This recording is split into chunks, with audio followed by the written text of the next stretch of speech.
In the absolute silence before creation, before the first breath of the universe, before time itself even began to tick, there was Shiva, but not the Shiva you might know from temples or statues. Not a figure of fear or simple destruction. We're talking about the pure, formless consciousness, the primal vibration that holds the entire cosmos together and dissolves it when its time is done. Shiva isn't the end. Shiva is the transformation that makes every new beginning possible. Today, we're going to uncover the real story. We'll explore the mythology, the psychology, and even the science behind the most mysterious, most misunderstood deity in the world. Who is Shiva, really? Let's find out. Shiva is known as the third part of the great Hindu trinity, the Trimurti. You have Brahma the creator, Vishnu the preserver, and Shiva the destroyer. But that word, destruction, is where most people get it wrong. In this context, destruction doesn't mean violence or chaos. Think of it as cosmic recycling. It means ending what no longer serves a purpose, dissolving the ego, clearing out old, broken patterns, and making space for new life, new ideas, and new creation. Shiva is the ultimate reset button for existence itself. He's called by many names, and each one reveals another layer of his being. Mahadeva, the great god. Nataraja, the lord of the cosmic dance. Bholanath, the simple one, innocent and easily pleased. Mahakal, the master of time. And Adiyogi, the very first yogi. Every name is a doorway to a different dimension of consciousness. Let's travel back to the beginning. Before creation, the universe was a silent, dark, infinite void. In Sanskrit, this is called shunya, or emptiness. From this absolute nothingness, a vibration arose.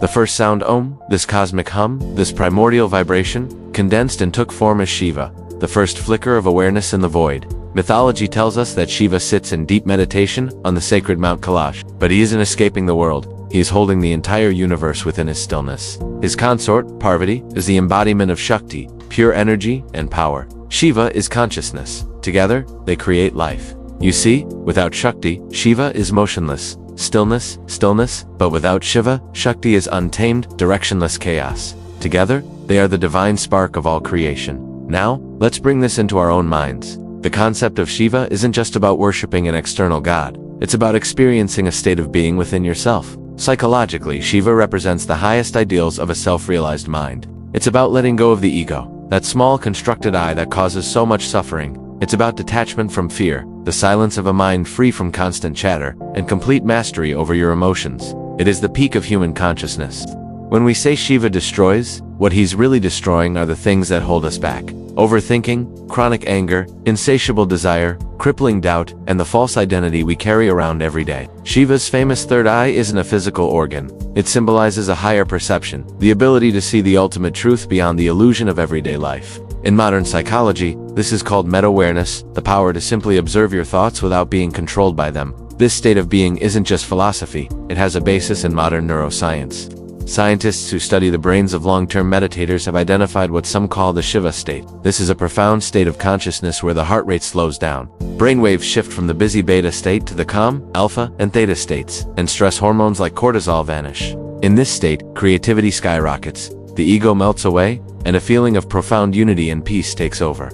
This is exactly what Shiva represents, the deep, silent stillness that exists behind all the noise of the world and our own minds. Look at his symbols. The crescent moon on Shiva's head represents control over the mind, just as the moon controls the tides. The river Ganga flowing from his hair represents the flow state, that peak state of human performance, where action happens effortlessly. And it goes even deeper, into the realm of quantum science. Quantum physics tells us that at its most fundamental level, the universe isn't solid. It's a dance of vibration, energy, and pure potentiality. Sound familiar? This is precisely what the ancient yogis and sages meant when they said, Shiva is consciousness, Shiva is vibration, Shiva is everything. The famous dance of Nataraja, Shiva's cosmic dance of creation and destruction, is a stunning metaphor for what physicists now describe as the dance of subatomic particles, constantly popping in and out of existence. It's no coincidence that scientists at CERN, the European Organization for Nuclear Research, have a statue of Nataraja at their headquarters. His dance beautifully represents the cosmic cycle of creation and destruction that they study every single day. At this level, Shiva isn't mythology. He is physics, described through the language of spirituality. This brings us back to the union of Shiva and Shakti. Shiva is awareness, and Shakti is energy. Neither can exist without the other. This cosmic dance happens inside your own body, too. In yogic philosophy, Shiva resides in the crown chakra at the top of the head, representing pure consciousness. Shakti, the life force energy, lies dormant at the root chakra, When this energy, called Kundalini, rises through the body and unites with Shiva in the crown, it results in a state of enlightenment. This is why Shiva is also revered as Adiyogi, the first yogi, the original teacher who gave humanity the tools of yoga. He taught us how to control our own minds, how to transcend suffering, and how to awaken the universe that lies dormant within each of us. But Shiva isn't always calm and meditative. When injustice arises, when evil harms the innocent, his peaceful form gives way to Rudra, the fierce one.